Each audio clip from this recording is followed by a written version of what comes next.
Today's episode of The Thriller Zone with Dave Temple is sponsored by Bob Asher and his latest thriller, Escape from Donetsk. Bob's breakout thriller, Escape from Donetsk, is available now on Amazon.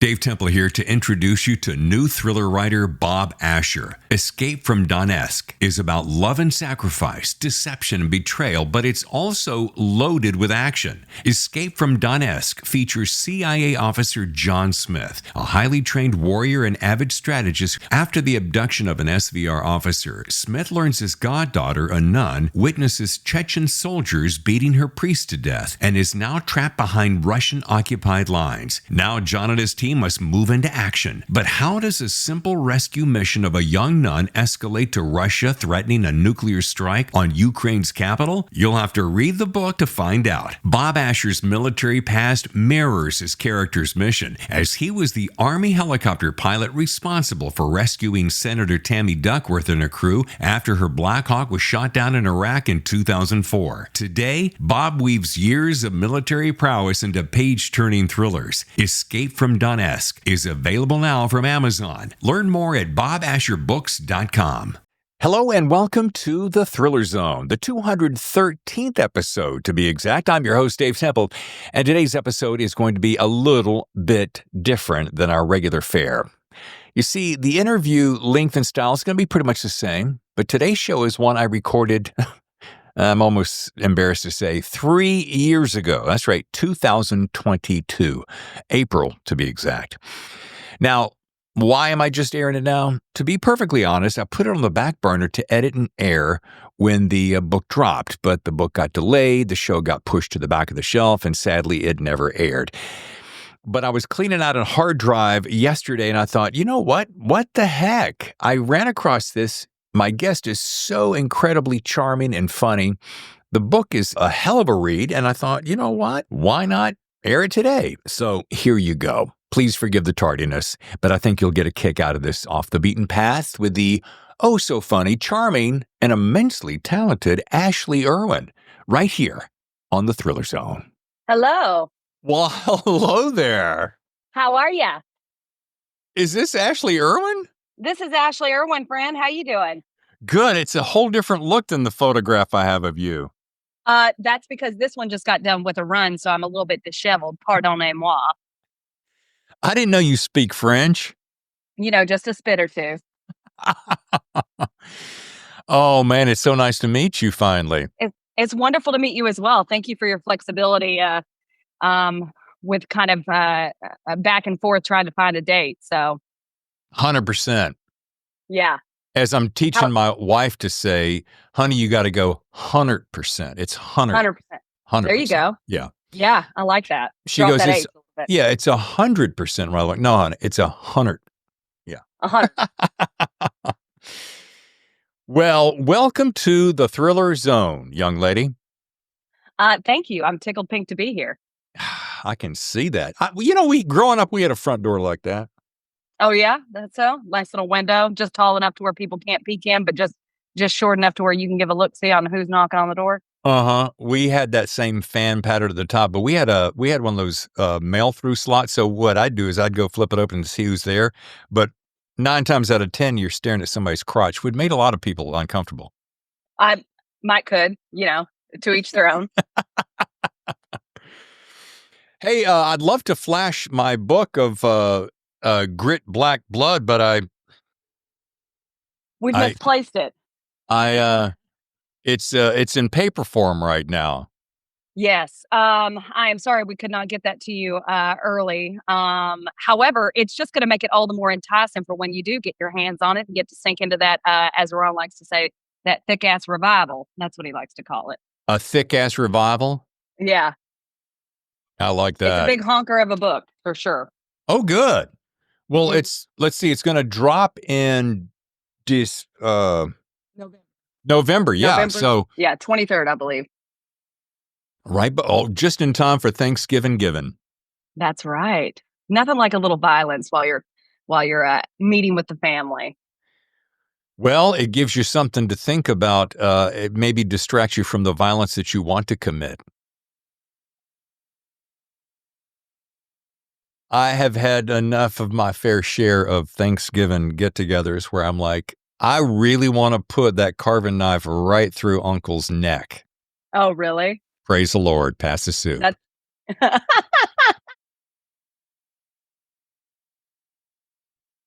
Well, I grew up as a PK in the South, so We're in the South. North Carolina, Winston-Salem. That's right. I do remember that. There you go. Yeah, Is so all your family still back there? they are scattered about, but they're mostly dead, and the other part is in Charlotte, Okay. which is Well, good as sorry. being dead. Well, okay. We've got strong feelings here. Didn't realize. I'll get a pat. Lay on the cap, sir. We'll go ahead and process this right quick. Let me get a notepad. Doctor Erwin, could you help me with something I've been dealing with for a while? I have actually. Now, see, this is funny. I just got off the phone with Bobby Matthews.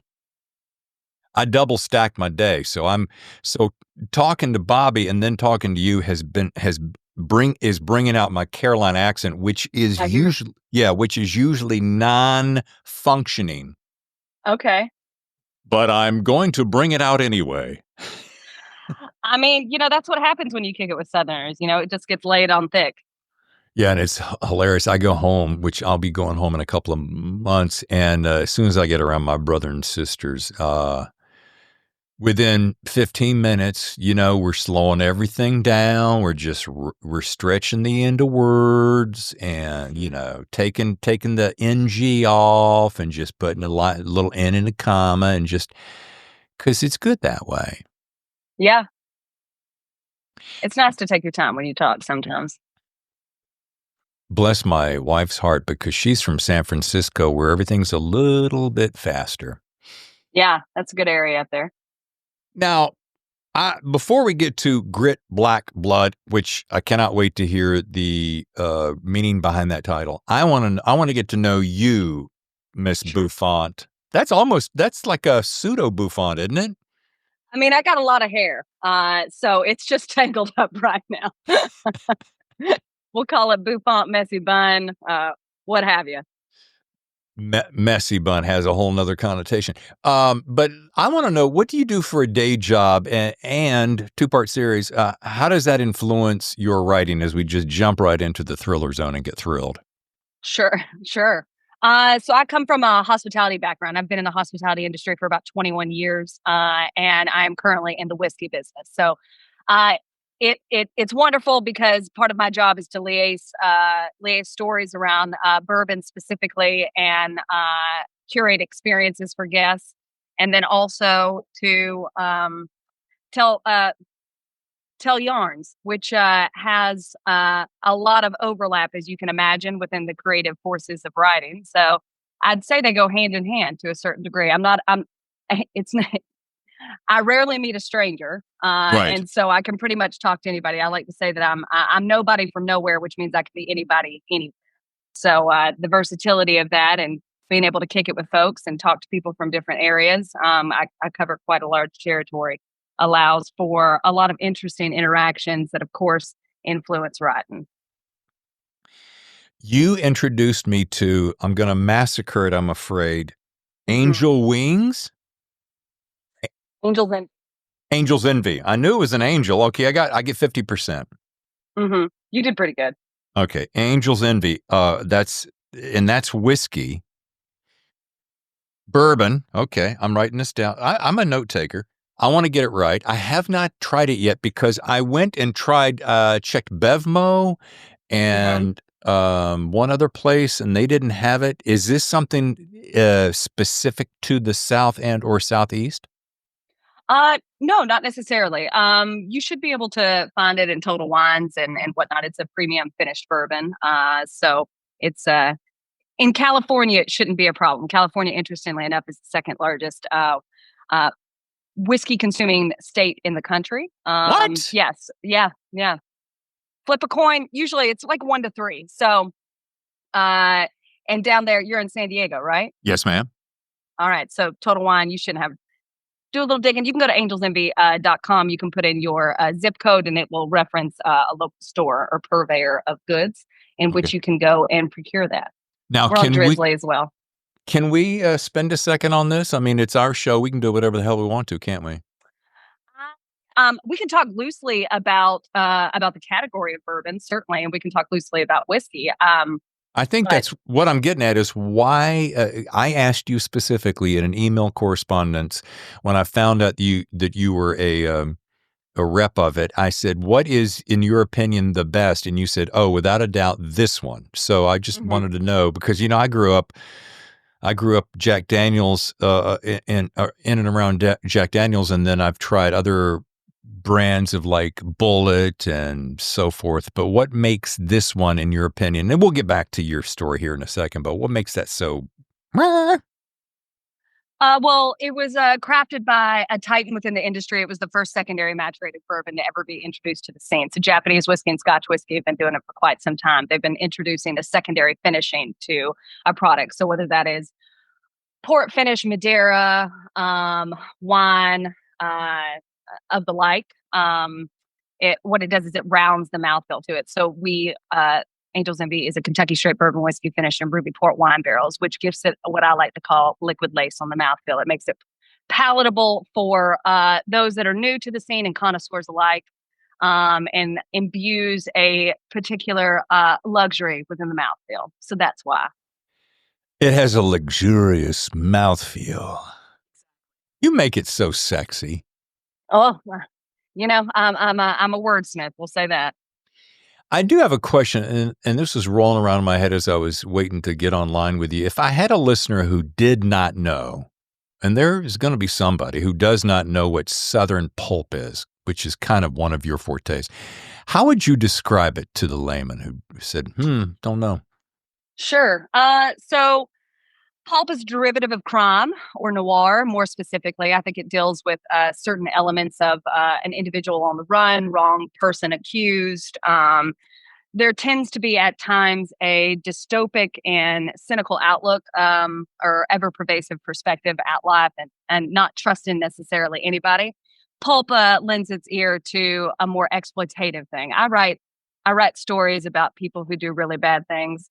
And they tend to have a tinge of violence to them. I'm very fascinated by that, anthropologically and culturally, why it is perhaps pervasive in certain areas and more so not. And I think it boils down to a couple of different elements on, kind of getting into whether or not individuals come from hunters and gatherer troops, or whether or not it's a society that's based on honor, and usually in an area where the socioeconomic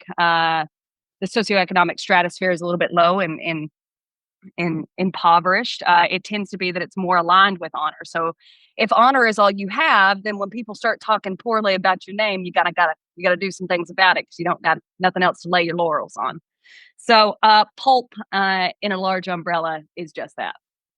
And some of those things aren't very nice, and they're said, and then some of those things that are done to defend said nice can get kind of nasty. Yeah, I'm not necessarily interested in the aftermath or the consequence of, but more the decision why. I think everyone can be placed in a situational, ethical situation in which they get hard pressed to make some bad decisions. Yeah, you'd be surprised what people will do, or maybe you wouldn't. Well, in that moment of height of passion, some reasoning tends to fall by the wayside, and we act out of an animalistic nature. Yeah, there's an interesting quote actually that is, "We would like to believe that we are, what is it? Our progenitors are angels, but in fact, our progenitors are animals. But we would like to think otherwise." Yeah, it would be as it would be a disservice to not have a little bit of an examination of the young in shadow, wouldn't it? yes, And how it's pervasive within us all. So, well, and speaking of which, we've now learned that Grit Black Blood is dropping in November, and I I drug up your SoundCloud account, and I got a little tiny taste for my listeners, just a little snippet. May I share? Well, I don't know if that's the updated version. So It's let's 30 seconds. If it sucks, we'll cut it out. You ever find yourself with a hankering for a sprawling, multi-generational honky-tonk saga spanning 60 years or so, chock full of striking miners and mountain men, and of course you gotta need your booze runners, and gotta have your gambling addicts, and maybe a peppering of a Dixie Mafia Mason family dynasty, and there's gonna be some NASCAR, and likely there'll be an Elvis crooner, and a couple of natural disasters, and gotta have gun thugs, and well, that means unions and living. I just had so much fun listening to that. Thank you. I think I recorded that in the pandemic. Yeah, just something to do. So. And you know there's going to be some NASCAR. Mm-hmm. Fun fact, I spent almost 20 years, was it? Felt like 50, in Charlotte, and worked with the NASCAR. So Oh, is that right? one of the voices on NASCAR and Speed Channel and Fox. So yeah, So tell me, where did the title come from, Grit Black Blood? Because I always want to go Grit Black and Blood, but no, it's just two commas and 3 words, so I can't. Yeah. I was fascinated by the expansion and the founding of Kentucky in general and the type of individuals that would come to there. And so you would have to have a little bit of grit in order to survive homesteading and stuff. And then the black is in reference to coal, and the blood is in reference to blood violence. So there's nothing that the historical aspect of Kentucky likes more than a blood feud. So that was the inspiration for the title, and I think it speaks true to the sequences that are present within the book. And you write a lot of short stories, I have found, and some of these periodicals I don't know at all, so I'll admit that up front. Revolution John, Switchblade Magazine, to name 2. What do you think is the biggest appeal to readers of your work, do you suppose? And because everybody's got a little bit of a hook, and people go, ooh, I want that hook. So what's Ashley's hook that you would say, yep, people always ask for this? Well, I specialize in the reading of stories. So I travel around and I do Noir at the Bar series. So I've traveled internationally and done a couple of readings over there as well. So I think the particular draw is that you want to get in a room with me and you want to hear me read the work. I come from the tradition of telling stories around a fire, and the most animated storyteller gets the biggest pull off the moonshine jug, so to speak. And a lot of very animated and vivacious storytellers in my family. So I tell a story like my father told a story, like his brothers told a story, and I tell it within the particular draw that is prevalent to where my people come from, which is Eastern Kentucky. So I would say that it's kind of like punk rock. You got to be in the room. People have told me that I have built quite a rapport. I just like to get up there and tell a story. I tend to build moments out from lasered in kind of bombastic everything in the kitchen sink that usually turns into a big old barn burner of a fight. That's usually what it is. I'm a character-driven writer as opposed to plot, and I just kind of allow for that conduit to be open, and the characters take me a certain place, and then they start to lead with usually a lot of bad decisions, which turns out to be a barrel of fun. Sure. And it's funny because as I was reading your samples that I got, that is the magic of your stuff. It is all character-driven. I was talking to someone recently, I don't recall who it was because I talked to a lot of people, but we were talking about the fact that we get pulled into a story almost always by the characters. It's not the plot. Mm-hmm. You would think, we as writers go, oh, I've got to really work on the plot. The plot's got to be killer. The plot's got to do this and have these hooks and these red herrings and switchbacks and blah, blah, blah, blah. But really, at the end of the day, it's the characters, and it's how much we fall in love with them and or hate them and or love them and or want more of them. Yeah, no, I mean, I'm not writing a cozy, so it's you kind of, even if you detest the characters, you want to ride shotgun with them, Yeah. so, and see what they're going to get into.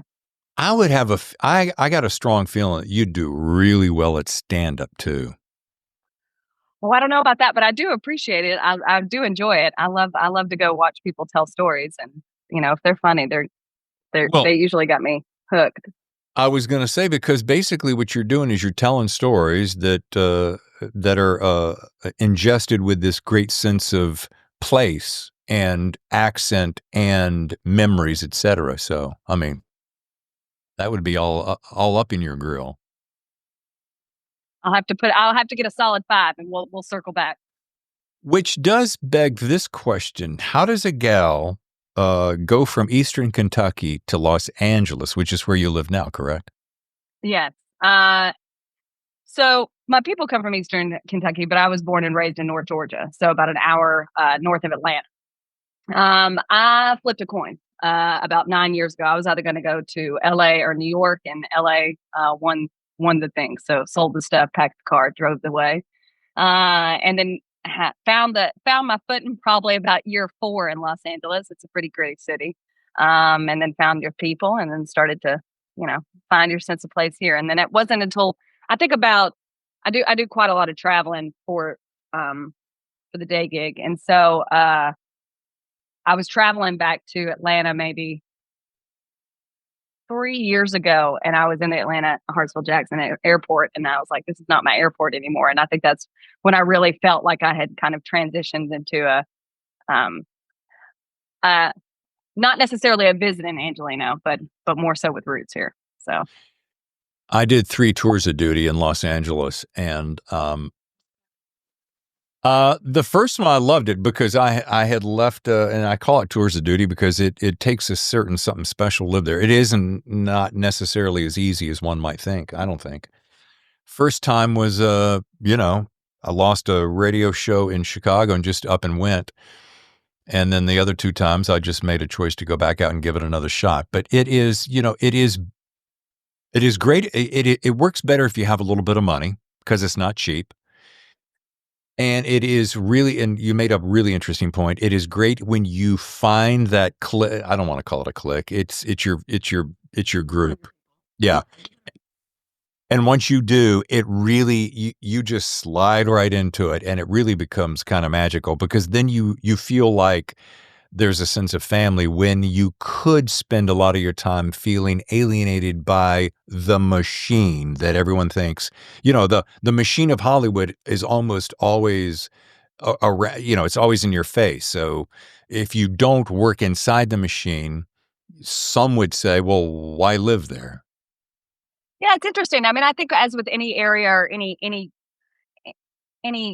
lot of people that you're getting introduced to, you just got to lean into it. You've got to be completely all into what the environment is, and break the bread with folks, and listen to the stories, and traverse the land. I mean, one of the beautiful aspects of the past 2 years is that I was really trying in my best way to build a sense of community by driving everywhere that I could across the greater Los Angeles area, which is rather large. And so once you see where people live and where people come from, I think it lends a sense of place to who they are and what decisions they might make. And that's what I'm inherently fascinated by always. Why do people do what they do? Not necessarily the reason that's leading them to or the consequence that happens afterwards, but why did they make that choice? Mm-hmm.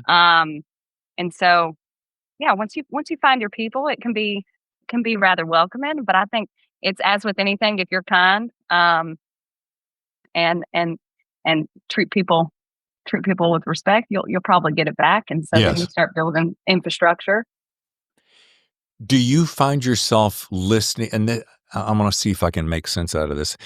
So I'm a big fan of sitting in coffee shops, et cetera, and eavesdropping because it's where I get a lot of the ideas for characters. I mean, sure, I'm a nosy little fucker, but I'm also just I do it for exercise, for characters, so forth. Do you find it interesting to sit in and around Los Angeles, which is a whole different kind of vernacular than the Atlanta and or Kentucky, and imagine taking those characters and or those voices and spinning it into one of your stories? I mean, I spent 21 years behind slinging drinks behind a bar. So, I mean, I've Yeah. seen it, I've heard it, I've experienced it. I've acted many a times as priest, practitioner, therapist, and fight breaker upper. So like, I've seen people when they're at their highest and celebrating all of the wonderful things, and when they're at their lowest, and when they just need a little sense of communion at the bar. So I find that, of course, things lend themselves. Bombastic stories. I got a story about a lady with a chicken wing that you wouldn't believe, brother. So yes, that lends itself. But I tend to write like for Grit Black Blood. A lot of it is based around historical events that happened. A lot of it is based around people in my family. And how that uh, those confluences introduce each other. But of course, life influences art. And I would think that some of the clients that you call on in your beverage business would be a bevy of entertainment. I mean, I suppose so. Yeah, I mean, I suppose so. Sure. I think the things that I write are a little bit more on the fringe. So I find that I would, of course, there are hints of inspiration that will influence things. Yes. Yeah. Now I'm going to put you on the spot. I should have teed you up. And if you don't want to do this, is fine because, and I literally would say that first bit, you sent me the first 2 chapters and I would love in your voice, because I love the sound of your voice. That first section there, Enter Cowboy Mick, do you have it anywhere nearby? I'm stalling Sure. as I'm stretching this out. From that opening line right down to we better rewind. Would you read that little section for me? I would love to hear that. Sure. I mean, if you want me to read further, I can. I just want that sets the tone Sure. so well. I'm going to pull my mic down. Go ahead. 1990. Enter Cowboy Mick. He'd shot 5 people that day. The lady with the bouffant, the husband to her, Red, the man who ran Red's, the fat man in front of him while waiting in line to kill Red, and me. Believed that were all that gun had give him in the years he'd towed it. 45 split through me like it's cutting hair. Sent me against the busted out cutlass next door with streams of red spurting out, settled over me in cold spikes fitted with flesh eaters his rodeo hands, the disease making way over every inch. Mick Fairchild were his name, that rusty motherfucker. Stood with a phone in one hand and a Ruger Blackhawk in the other, his feet planted on the peeling patch of throwaway roof that these shitholes always have. It had been 2 years since I'd seen him last, and "Morning, Mick," bubbled out a lot nicer than that fucker deserved. "Morning," he clipped that phone, dropping from his shoulder. "Oh, that's right, the phone. Well, we better rewind." You have such a lovely way with that. I tried to read it to myself. It didn't come out nearly as smoothly as you did. It's I think my favorite line is 45 split through me like it's cutting hair. Yeah. That's what a 45 will do. Yeah. Yeah, no doubt. Oh, do you have one? Sir, I would never be so bold as to lay out all my cards on the table now, would I? That wouldn't be very ladylike. No, it would not.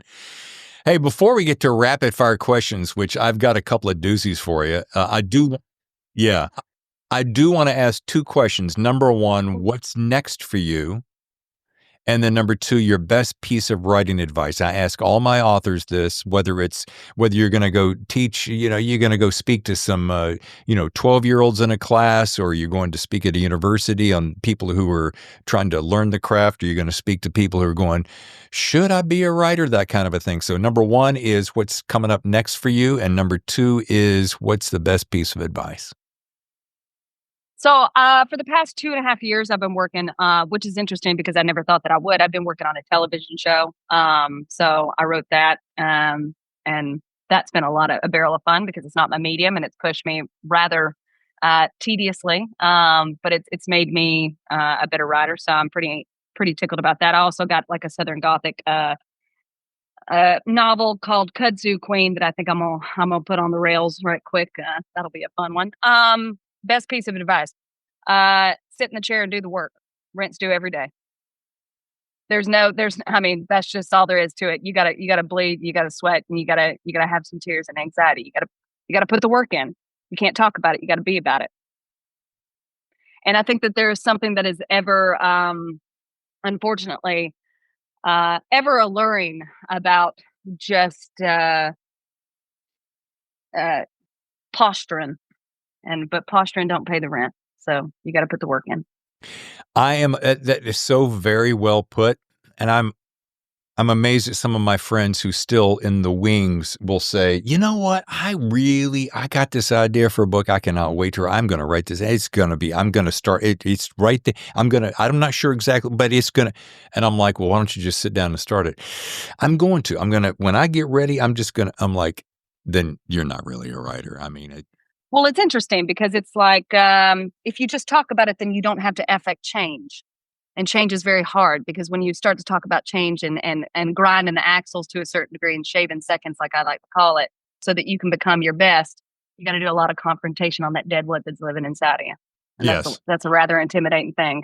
And also, it's hard to extend your work. It's an intimate relationship. You're asking people to read something. Writing is so very different from anything else because I don't know, maybe it's not, but I think it is. People don't really understand how it weighs on you because they're not able to see anything until there's a tangible representation in the world. Like Grip Black Blood, I finished that 3 years ago and it took me 3 years to write. So I've got 6 years of distance from that. But no one's thinking about that. They're just thinking about, oh, you wrote a book, and they assume that I wrote it like last year, and here it is, and it's sold because people are, they want immediate results. Time for a little rapid fire questions, and this is not exactly particularly rapid. You suddenly find yourself caught up in the backwoods with a bunch of evil hooligans dead set on getting even for the moonshine racket you just interrupted by stashing all their goodies in the trunk of your 1960 bright pink Cadillac Eldorado. You know, the one with the big-ass fins on the back and a trunk the size of my grandma's living room. Now, what are the two things you sure are glad you thought ahead to bring with you in order to keep them howling dogs of men at bay as you and your partner ride off into the sunset? Well, a lighter and a blow dryer because I got enough hairspray in my hair to go ahead and light a big old flame to keep people at bay. Yeah. And I'm a true Southern lady, so I got it teased up, Yeah. You did not let me down. All right. Good. I'm glad. Number 2, in that same car, along with that same sidekick, you're well across the country on your way back to Los Angeles, listening to the music wail on the stereo. Could be an 8-track, not sure. What is the soundtrack of that epic journey? Now, I can include up to 3 of your favorite artists. Anything Kitty Wells, of course, because we want to be appropriate to the Cadillac. But I'm going to go ahead and say, since we're talking hypotheticals, it's Metallica's Battery because we're about to lay acid on the floor. And let's go with, we got to have a crooner, don't we? You know what? No, I think I'm feeling a little bit frisky. I'm gonna put the Bee Gees in there because I feel like there needs to be a little bit of sass and class, so we can really round out that oeuvre, if you will, that aesthetic. We got a lot of tears there. Dang gum, that was good. Kitty Wells, Metallica, and Bee Gees. Yeah, sure. Did you see the Bee Gees documentary? I have not had the pleasure, but I should. Only one of the best documentaries you will ever see in your life. Part of that is Bee Gees fan. Part of that is just dead gum. This is a good documentary. All right. Number 3, and finally, and super easy. Okay. You, my dear Ashley, you have just been invited to MC the 2023 Country Music Awards in Nash Vegas. I mean, come on now. Yeah. Are you putting a mention of intention out there? Is that what we're doing? The mention of intention. Praise the Lord, pass the soup. What will you wear? Oh, And who would you like to bring as your guest besides your man, and why? P.S. It can be anyone living or dead. So once again, 2023 Country Music Awards in Nash Vegas. What you gonna wear, and who would you like to bring as your guest? Anybody? wearing rhinestones and leopard, no contest. Get out of town. Who am I bringing? Who's?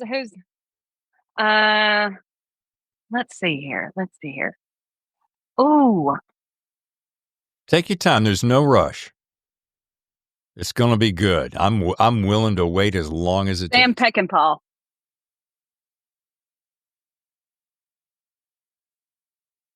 That'd be a hoot of a fun. Yeah. Let's mess some things up there, old Sam. Let's get into it. Oh my God. And what would be great is if he were writing the bits in between as you were doing, Right? You do not disappoint, young lady. Thank you, sir. Well, folks, if you'd like to know more, visit Ashley at ashley-erwin.com or follow her on the big bad blue Twitter bird at the same old little blonde ninja, just like it sounds, but without the O in blonde. Thank you. As my grandmother used to say, that was some kind of fun. That was a good time. Yeah, it was a good time in a glass, for sure. Now, the book is going to drop in November, so there's going to be a little bit of celebrating in between now and then. But I cannot wait to get my hands on the aforementioned. How many pages did you say you made a mention of? It's pretty big. It's about 135,000 words or something. It's going to be a big old honker. As I said, it's a thick ass revival. It's a saga. We're talking about multiple generations. We're talking about things that are going to take time. We got characters in there called Hal Bonahue. You don't want to meet him. Oh my God, but you want to at the same time. We got Cecil Doc Hodge, who's a real nasty one. We got the Whittle brothers who are coming over from Ireland with a whole bag of bad. And then we got the brothers that started off, Mick and Ronnie Fairchild, and they're a lot of interesting, if you will. So you want to live in it. Yeah. And we will. So the book again is Grit Black Blood. It's coming out in November. And Ashley Erwin, this has been absolutely a hoot and a half. Well, thank you so much for having me. It's so nice to meet you. I really appreciate you taking the time, and you've been a wonderful host and a good conversationalist. Thank you, sir. Your number one podcast for stories that thrill, the Thriller Zone. The Thriller Zone with Dave Temple has been sponsored by Bob Asher and his latest thriller, Escape from Donetsk. Escape from Donetsk is available now on Amazon. Learn more at bobasherbooks.com. I have a very special announcement that is available right now. Many of you have asked if you could promote your books on the Thriller Zone. Well, now there is. For a limited time only, if you'd like to promote a current or upcoming release in either a 30 or a 60-second commercial, you can do so right now. Just contact me via our website at thethrillerzone.com and hit the contact button. Let me know if you want a 30 or a 60-second spot. Again, this is a limited time offer. So if you have a book you released yesterday or will release tomorrow, contact me right now for this limited time offer, and we'll get your book on the entire back catalog of shows. Then get ready to share your stories that thrill.